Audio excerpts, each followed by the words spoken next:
War started at 9 o'clock promptly. The people of Helsinki stood in the streets and listened to the painful rising and falling and always louder wail of the sirens.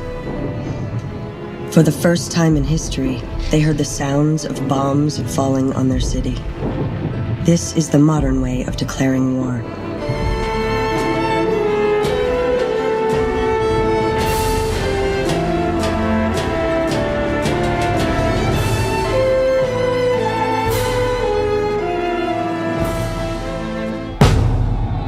The plan of the Soviet invasion was for an overwhelming onslaught everywhere at once. President Franklin Roosevelt condemned the attack. It has invaded a neighbor so infinitesimally small that it could do no conceivable possible harm to the Soviet Union. A small nation that seeks only to live at peace as a democracy, and a liberal, forward-looking democracy at that. The League of Nations expelled the Soviet Union. But as bombs fell on Finland and the odds looked overwhelming, the world offered no practical help. There were a few exceptions, however, including Jack Hasey from Massachusetts, who'd been living it up in Paris. I was 22. We're all young enough to want to do something. Jack and 4 other American expatriates formed the Iroquois Ambulance Corps and made the fateful decision to set off for Finland. The Soviets, meanwhile, were closing the circle on events that had begun in 1917, when the revolution swept aside Russia's imperial dynasty. That same year, after 600 years of Swedish domination and 100 years of Russian rule, Finland had declared its independence and established a parliamentary democracy. In 1918, Soviet-backed Finnish communists had attempted to overthrow that government. They were defeated in a bloody civil war that elevated a Finnish aristocrat, Baron Carl Gustaf Mannerheim, to the head of the armed forces. A former general in Russia's imperial army, Mannerheim, with support from Germany, crushed the communists. Mannerheim was a character out of another age. He was tall, he had eyes like gray ice, he looked every inch the field marshal, but there was something almost 18th century about him. Having served in the Tsarist army before the collapse of the Russian Empire, he also knew the Russian psyche. He was born of the Swedish-Finnish aristocracy. In fact, he did not learn how to speak or read Finnish until he became the commander-in-chief of the Finnish army. And I have heard recordings of Mannerheim's Finnish, and the best that can be said about it is that it's at least better than Winston Churchill's French, but not much. In the summer of 1939, as the threat of war grew, Mannerheim urged the nation to strengthen its defenses across the strategic Karelian Isthmus. And this certainly was one of the factors that saved Finland, because it gave Finland's army about 4 months to get organized, settled, refresher training. Ja lähdimme silloin Kannakselle 10. päivänä lokakuuta niin kutsuttuun YH:hon. Ja olimme siellä, olimme Kannaksella silloin. Junakuljetuksen aikana olin junakuljetuksen päällikkönä ja Viipurin asemalla minulle toi karjalaisnainen, vanha mummo, toi minulle kukkasen rintaan ja kiitti, että tulimme silloin Kannakselle puolustamaan heitä, jossa ei ollut vielä yhtään mitään sillä kohdalla, missä me taistelimme. Ei taisteluhautoja eikä mitään esteitä, vaan me rakensimme sinne kaivamalla taisteluhaudat ja sitten piikkelankaesteet, teimme korsut. For decades, Finland's leaders had refused to allocate funds for the nation's defense. Meillä oli 32 vanhaa Renaulta, ei enää taistelukelpoista. Ja 32 Vickersvaunua Englannista, ilman tykkiä, ilman tähystyslaitteita, ilman radioita. Meillä oli 1 vaunu kunnossa. The Finnish Air Force was equally outdated and under strength. mutta ne koneet olivat vanhoja englantilaisia Ripoon koneita, jotka lensivät 160 kilometriä tunnissa ja venäläisillä oli 370 kilometriä tunnissa kulkevat hävittäjät. A widespread shortage of ammunition worsened the outlook for the outgunned Finns. What do you do in a small country where there isn't very much ammunition? You use knives. And already in the Finnish history there has been puukko.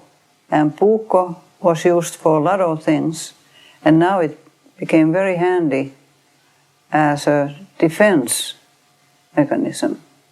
Because believe me, when you get that under your ribs, it doesn't feel good.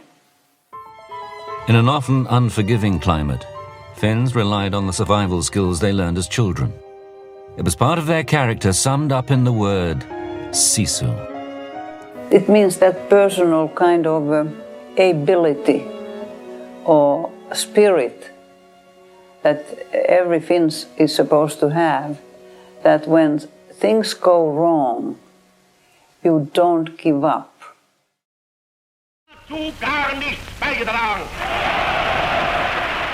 In August 1939, the balance of power in Europe suddenly shifted when Communist Russia and Nazi Germany, ideological enemies, became allies. The Molotov-Ribbentrop Pact was the key that really made the war possible, because it gave Stalin a free hand in those parts of Europe that the treaty allowed him to move into. On the 1st of September, Germany invaded Poland from the west, unveiling a new form of warfare called Blitzkrieg. On the 17th of September, Soviet troops launched a similar attack from the east. The two armies met at the Bug River. In October, the Soviets demanded and gained concessions for military bases in Estonia, Latvia, and Lithuania. Finland's turn was coming. They could see that this was not just a war to change the borders a couple of kilometers. This was a total war where Stalin intended to occupy and dominate Finland. The Finns refused to accept our conditions, so we were left with no choice but to decide the question by war. On the 28th of November, the Soviet Union broke off diplomatic relations. On the 30th, Soviet troops crossed Finland's borders. The entire Finnish army, a total of 300,000 soldiers, including reserves, faced the world's largest army of more than 2 million, with millions more in reserve. The first week of fighting demonstrated the power of Soviet armor as Finnish troops were pushed back. Shock and fear accompanied retreat and defeat. They searched for a way to beat back Soviet tanks. Our platoon leader informed us we were about to receive secret weapons that could blow up and burn any enemy tank. It did not take long until the promise was fulfilled. The Molotov cocktail is probably the most famous poor man's weapon system of the 20th century, and it was named after Stalin's foreign minister, Molotov. If you got up behind the tank and dropped a bottle of flaming gasoline into those air ducts, the flaming gasoline would get sucked into the engine, the tank's fuel would blow up, and for the price of a half a gallon of gas, you could destroy an enemy tank.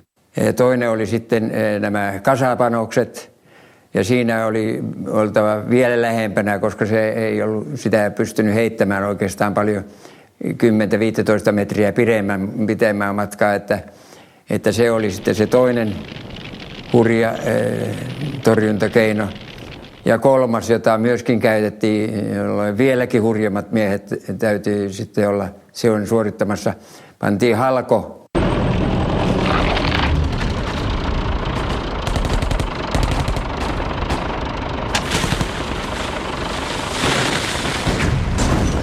There was one ski trooper who was decorated for actually immobilizing a Russian tank with a crowbar.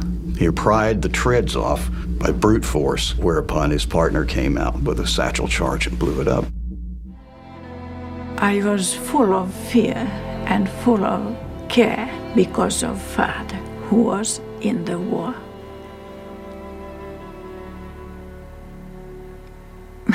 And then I felt that I had to be worried all the time because it was like giving strength to our men. We were called home front. Women had to do all those things what the men used to do when they were at home. So they had to work in the factories. At that time, our country had lots of small farms. If the husband was taken to the front, the woman there had to do all the work. And as also 50,000 horses were taken to the front, which just they couldn't work there without the horses. So from many houses, the horse was taken, so the woman had to work almost as a horse also. My grandmother and I were part of the women's auxiliary, which was called Lotta Svärd, which is based on a poem during one of the wars that Finns fought. And Lotta Svärd was the name of the woman that took care of the soldiers. Lotta Svärd organized 100,000 women in defense of their homeland. The women knitted all kinds of woolen things to the soldiers, those what we call huppu, and where only eyes and the mouth possibly was seen. And then horrible gloves where there was a hole in the place of the first finger, and it was for the rifle, of course. When the women packed up boxes of food and clothing to send to their soldiers, Eva Kilpi added her own contribution. I wrote some poems. They were often like some prayers. Oh God, protect us, help us. And then I tried to rhyme them. I must have felt that there's something in the art, that there's some, maybe I'm romanticizing this now, but I must have felt in the strength of words, even at that time, as a child of 11. Then there was something which has been done in no other country or war ever. Sometimes the soldier who has been shot or the bomb has killed him, you know how he looked, but the young Lottas washed them. First of all, in a winter war, they had to be melted because they were all frozen, you know. They melted them, they washed them, they put them in a nice, beautiful clothes, and the men then put them in coffins because they were heavy, and then they were sent, all of them, each one, to their home areas. And the young Lottas did this.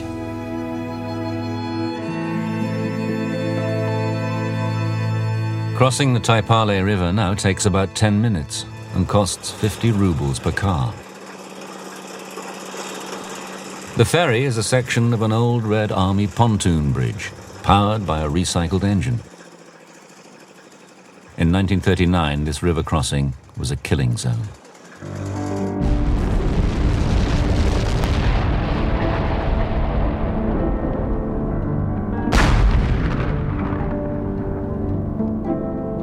This is a place where the Soviet troops get across the Taipale River and established a bridgehead. When the Soviet engineers established the pontoon bridge, the many casualties were because of Finnish fires. So this bank was full of Soviet engineers' bodies. Kirill Yakimovich is an engineer from St. Petersburg. He has crossed the river and walked this ground since childhood. He has looked beneath the surface and studied it carefully. Gradually, it's given up its awful secrets. I suppose that the Soviet 105th Rifle Division occupied these dugouts. There are plenty of them here. Dugouts, foxholes, which Soviet soldiers excavated. They attacked across this open field.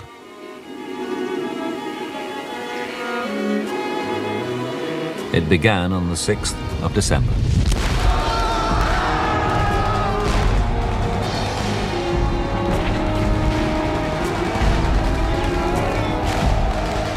They were frontal assaults over and over and over again against the same heavily defended Finnish lines.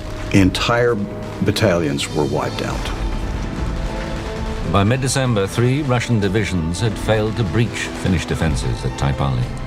The Russians went in principally for mass attack, which resulted in the attackers being mown down to the last man by a few well-placed automatic weapons. In spite of this, one attacking wave after another would follow with a similar result. In some cases, the second, third, fourth wave attacks were actually able to get closer to Finnish lines by taking cover behind their own dead. The temperature was so low that after an hour, a corpse would stop a bullet just as well as a brick wall. The carnage was too much for some defenders. There were instances where, for instance, Finnish machine gunners became psychologically unstable because they were called upon to commit this absolutely mindless slaughter day after day after day. They may have hated the Russians for invading their country, but these were not automatons. These were human beings with wives and children, and they were being called to murder hundreds of men a day. On the 17th of December, the Soviet offensive shifted to the most strategically important and most vulnerable sectors of the Mannerheim Line, Summa and Lade. A breakthrough would open a gate to the city of Viborg. One flamethrower tank started to throw flames into the trench at Harkla strongpoint. Fire from Millionaire bunker and from our infantry prevented the enemy's infantry from getting into our trenches. 2 machine guns fired a total of 40,000 rounds. Our men held out bitterly in their trenches. There was no panic. Many silent dead littered the ground in front of our positions. Ja urhoollisia taistelijoita nämä olivat puna-armeijan miehet. Ei siinä mitään, vaikka meidän tulitimme niin paljon kuin pystyimme suomalaisilla konekivääreillä, pikakivääreillä ja kivääreillä, niin juoksivat siinä niin, että piikkilanka-aidoille tulivat ja juoksivat sitten vielä toistensa yli, jotka kuolivat siihen. The tanks stopped, took casualties, and started to withdraw. This completely demoralized our infantry. The division did not have any success during the day of December 17th, 1939, and after darkness, infantry was withdrawn, having suffered heavy losses. The battle was stressful, both physically and psychologically. In spite of a whole day of heavy fighting, we were not depressed. The fact that we held on gave us confidence. That confidence was tested each morning during the unrelenting Soviet offensive. The enemy's artillery barrage in the morning of December 19th grew to an overwhelming thunder and hit the main defensive line in Summa village the hardest. Our platoon leader gave me responsibility for dealing with the tanks approaching us on the highway.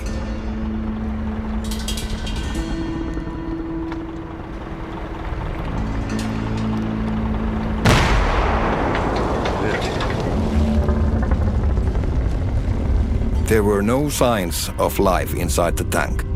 With our small contribution to the fighting on this day, the hardest of the hardest days was over.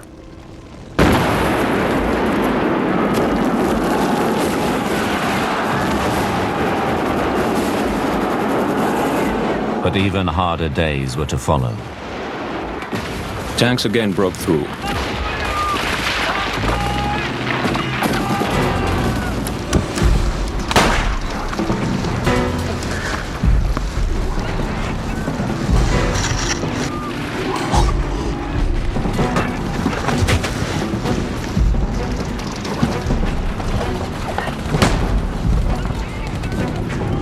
In the evening, we counterattacked.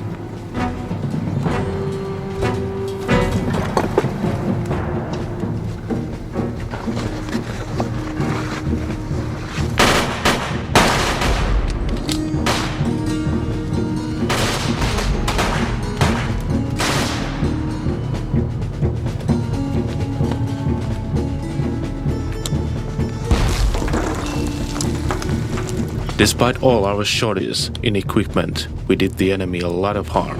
There were men in our platoon for whom the destruction of tanks was just a regular day's work. The 21st of December 1939 was Stalin's 60th birthday. His generals had promised Finland as a present. Instead, they sent back trainloads of dead and wounded, and more bad news from the battlefront. I saw a field and our dead men lying like heaps of grass during harvest. The next day we did not attack. Our losses were too high and the assault was cancelled. The December offensive against Suma and Termopili had decimated 7 Soviet infantry divisions. The remains of 250 tanks littered the battlefield. This was a stunning and unexpected victory for Finland.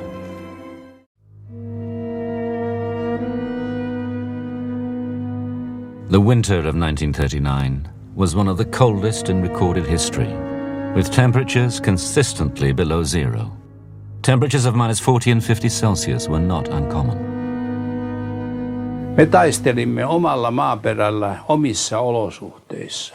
Jokainen suomalainen osasi hiihtää, osasi toimia metsässä vaikeissa olosuhteissa, myöskin kovassa pakkasessa ja niin edelleen.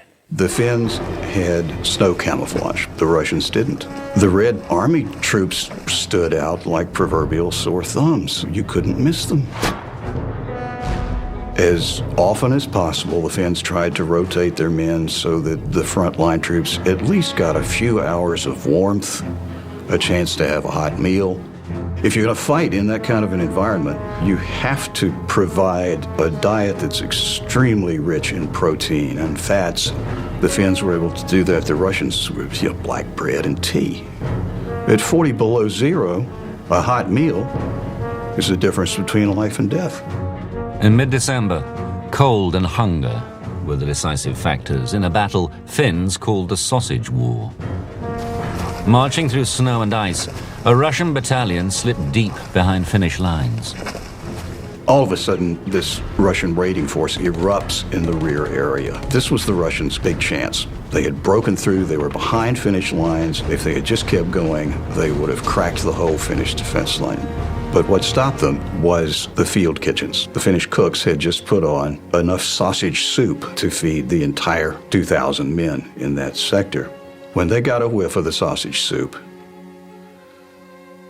it completely took the wind out of the raid.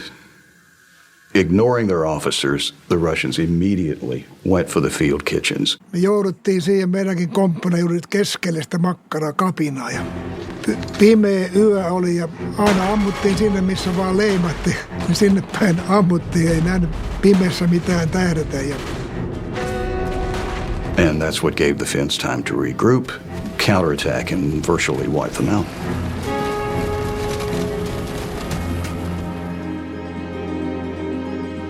Markers in the village churchyard commemorate the defenders of the Battle of Suomussalmi.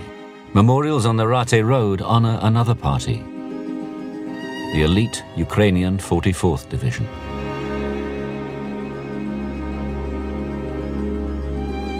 When the 44th crossed into Finland, they brought a marching band and their dress uniforms for the victory parade at the end of their campaign. We can see all those stones, nearly 20,000 stones, and you can visualize that every stone is one man and he had had a wife and children. Then you can imagine how much sorrow it has caused.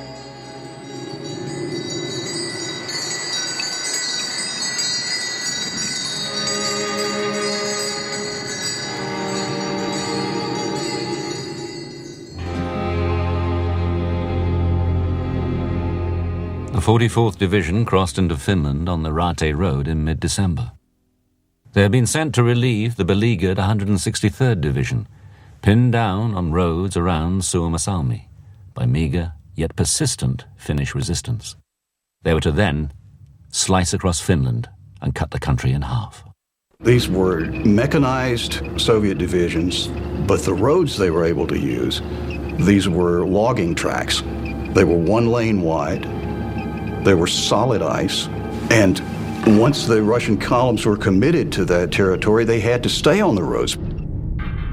The combined forces of the 163rd and 44th Divisions totaled almost 30,000 soldiers, 335 artillery pieces, more than 100 tanks and 50 armored cars. Their columns snake back 30 to 40 kilometers. They would attack and try and knock out vehicles on the road in the front and vehicles at the end, so that the vehicles in between would then become stuck. The Finns were on skis, and they could move very swiftly for up and down the length of that column, and they were completely invisible. A barrage of mortar fire, hand grenades, and the ski troopers would surge out of the forest and cut the road.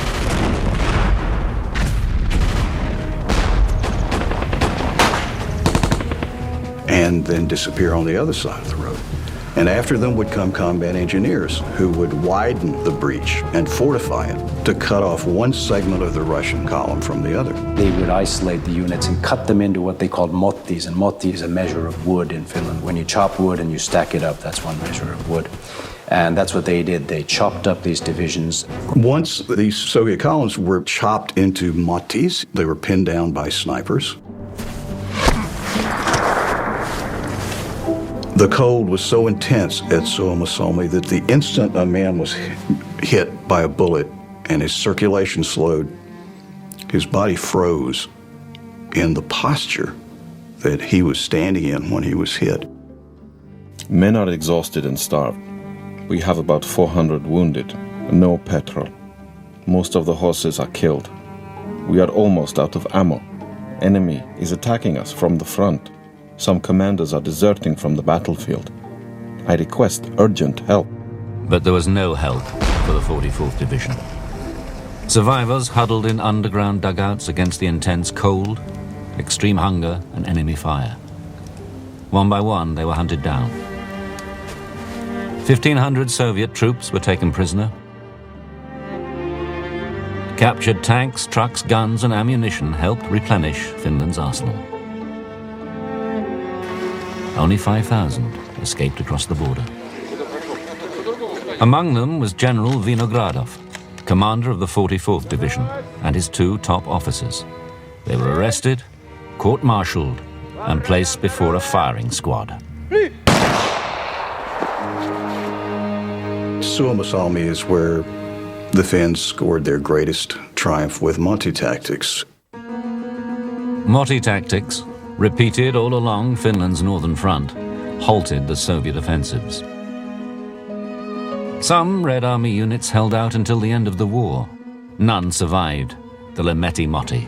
Se tuntui vaan hirveälle, kun siellä oli paljon venäläisillä hevosia ja niillä oli niin nälkä, että ne oli syönyt kaikki ne hevosen luut. Pakkasella oli jyrsytty ja nahat. Oli kavio juuria myöti hampaa jäljet, mitkä oli pakkasella syöty, että oli pientäkin rasvaa saatu. Finnish victories made headlines around the world. 8,000 Swedes, plus 800 Norwegians and Danes, volunteered their services. Fundraisers were held in the United States, and supplies and equipment were donated. 350 Finnish-American volunteers sailed from New York.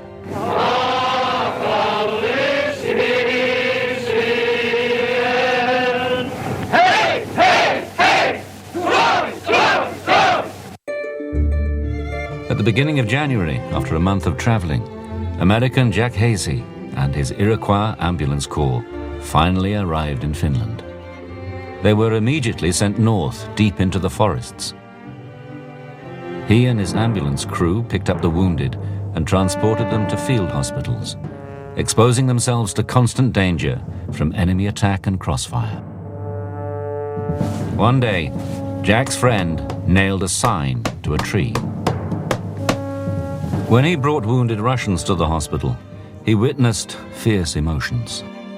Ruskies, Ruskies, Ruskies. They hated the Russians. He saw how Finnish ski commandos expressed themselves even more violently and described it in his memoirs. It has become a legend of the Winter War. A weird scene in still life. A Russian patrol standing by the side of the road, the men upright and frozen stiff in the snow, a Russian officer beside them, pistol in hand. All had had their throats cut. The officer's pistol was loaded. and not a shot had been fired. Jack's group became known as the Lost Yankee Battalion. An American reporter tracked them down, and they appeared in a newsreel that was shown in cinemas across the United States. In January, sporadic fighting continued on all fronts, but after one full month of war, major operations by the Red Army ceased. January was largely a lull. Both sides were regrouping. It was a time of taking stock. The enemy's attacks in December could be compared with a badly conducted orchestra, in which the instruments were played out of time. Division after division was thrown against our positions, but the cooperation between the different arms remained bad. In the 1930s, Stalin had conducted a campaign of terror against perceived enemies of the Soviet state. It had consumed the professional elite of the Red Army. Thousands of officers were arrested and executed, including 90% of its generals and 80% of its colonels. They were replaced with less experienced soldiers, along with a cadre of political officers. But real power was in the hands of the NKVD, a secret internal security force that reported directly to Stalin himself.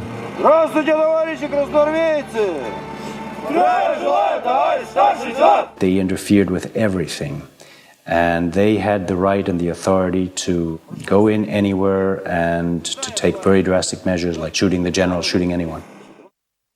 Soviet state military archives document the fate of the 76th Tank Battalion, 34th Light Tank Brigade, trapped within a motti at Lemeti. In January 1940, battalion commander Captain Ryazanov began planning a breakout, but the battalion's NKVD officer opposed it, calling Ryazanov a coward. Ryazanov replied, "I am in charge, I give the orders."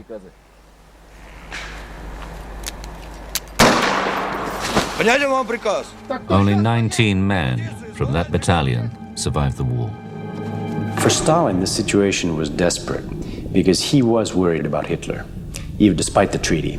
He had to somehow knock the Finns out of the war. Stalin brings in General Timoshenko, who was one of the few really good professional Red Army soldiers who had escaped the purges. In preparation for a massive new offensive, Timoshenko augmented his forces with 45 divisions. They brought 750,000 soldiers, more than 3,000 artillery pieces, 2,000 tanks, and hundreds of fighters and bombers. And he adjusted the strategy. Now he concentrated all the forces against the key to Finland, which was in southern Finland, the Karelian Isthmus. Field Marshal Mannerheim monitored the Soviet buildup and realized the inevitable was coming. Committing the last of his reserves, Mannerheim drew confidence from the fundamental strength of his nation. The nation stood as one man behind their armed forces in the calm and determined knowledge that the struggle must go on.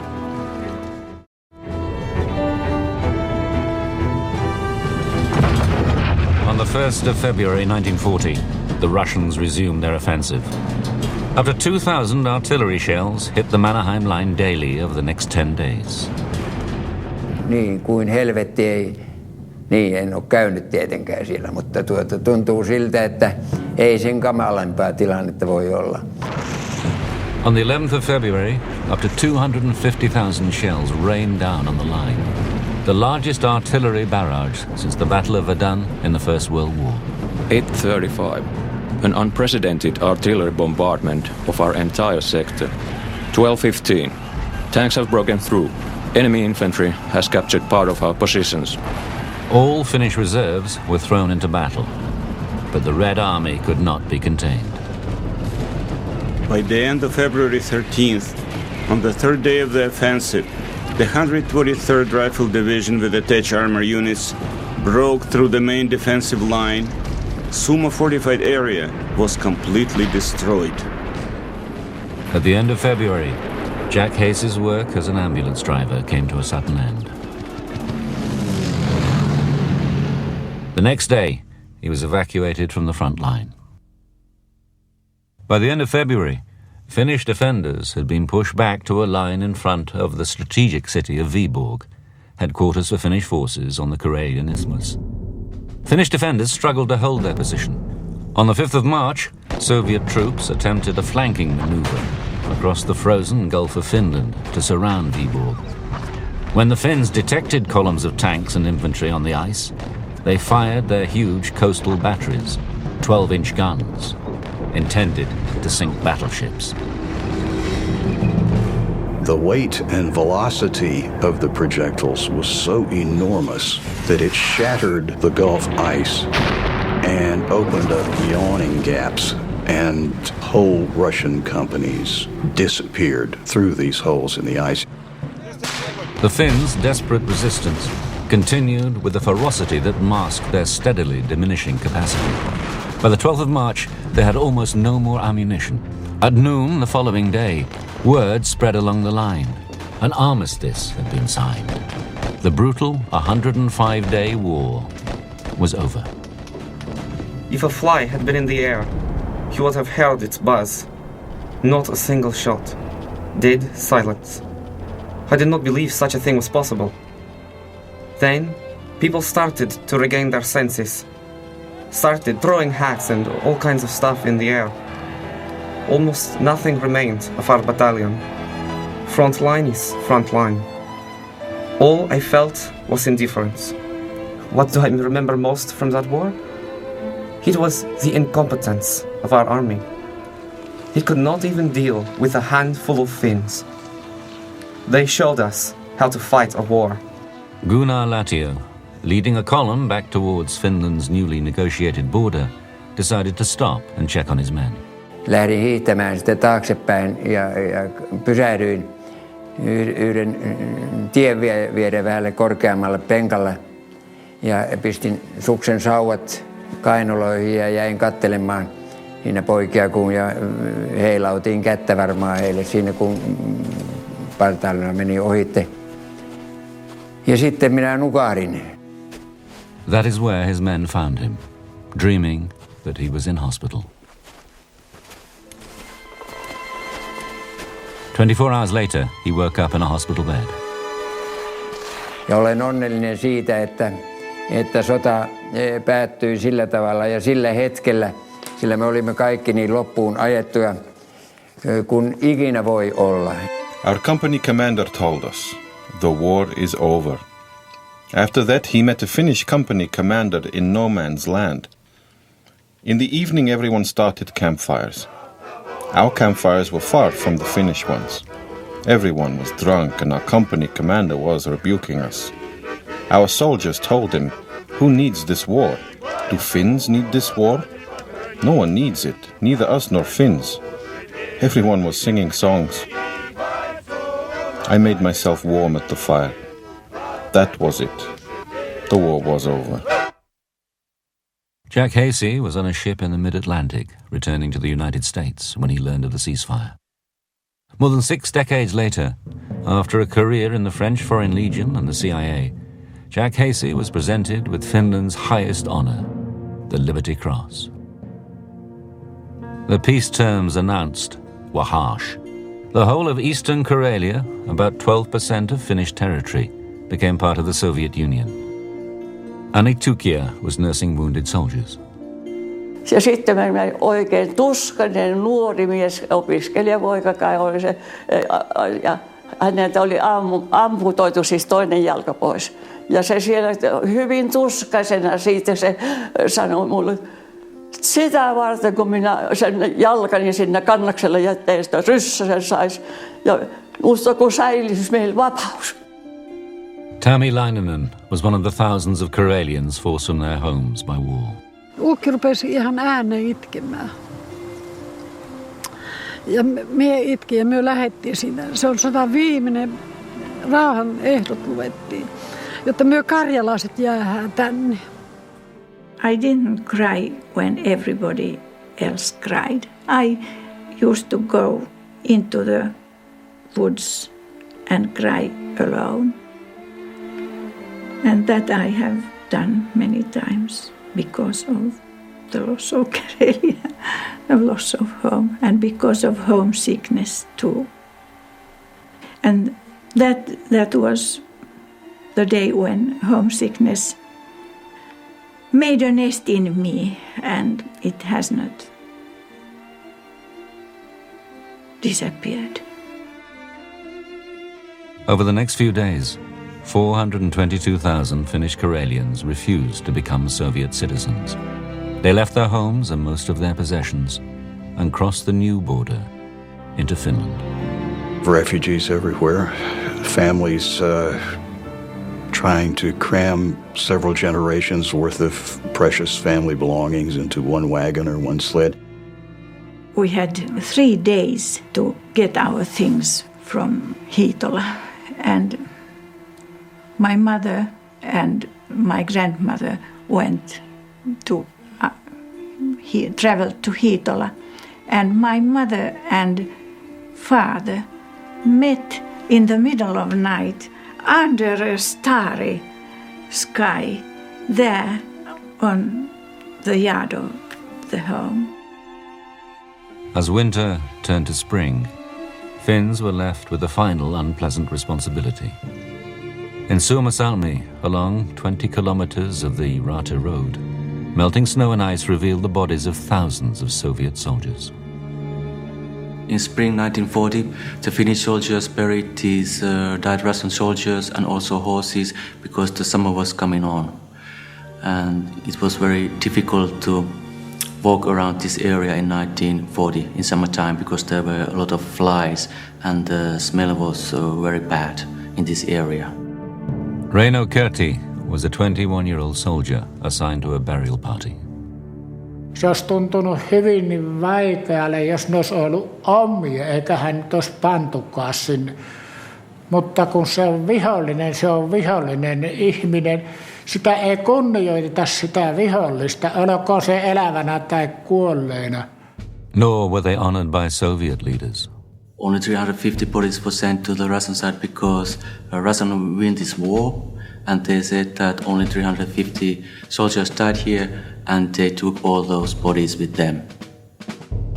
The rest are still buried in mass graves on the Rate Road, unidentified by the nation that sent them into battle.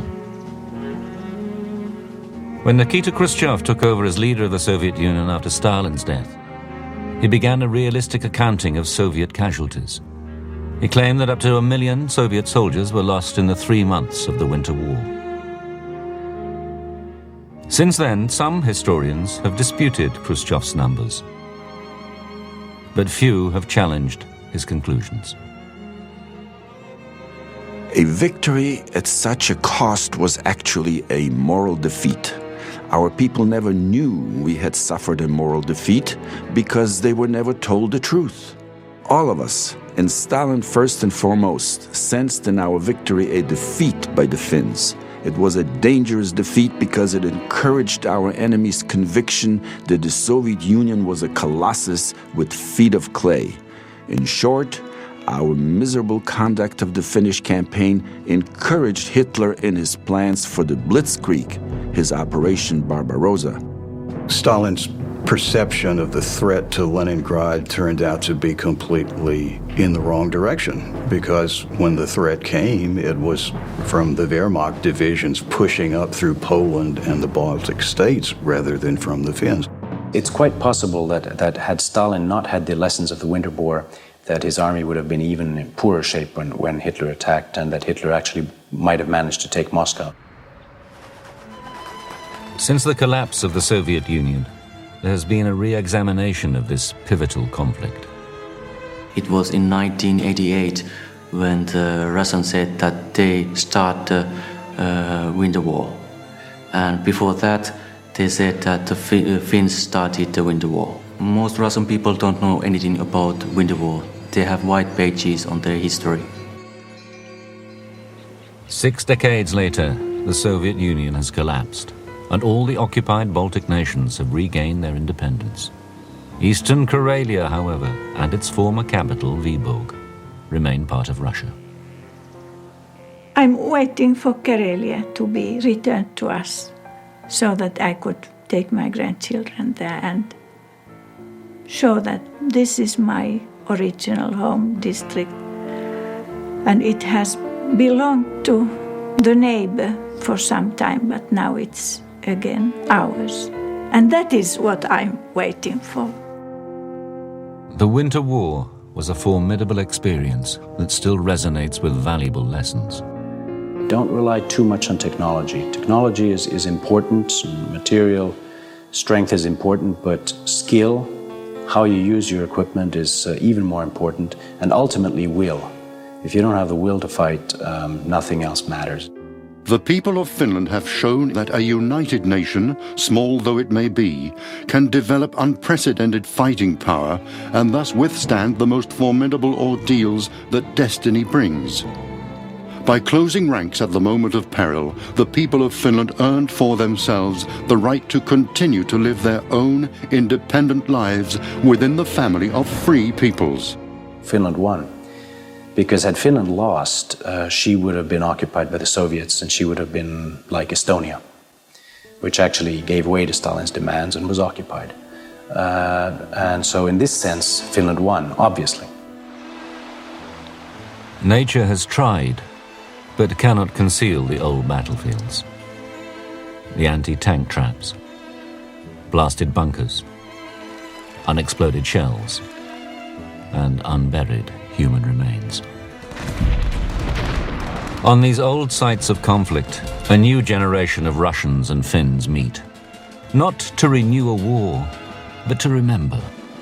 Reliving the past, shaping the future. From the 14th of March on the History Channel, discover the unknown and the uncertain with new episodes of Decoding the Past, exploring our supernatural history. For more information on what's coming up this month, visit thehistorychannel.co.uk.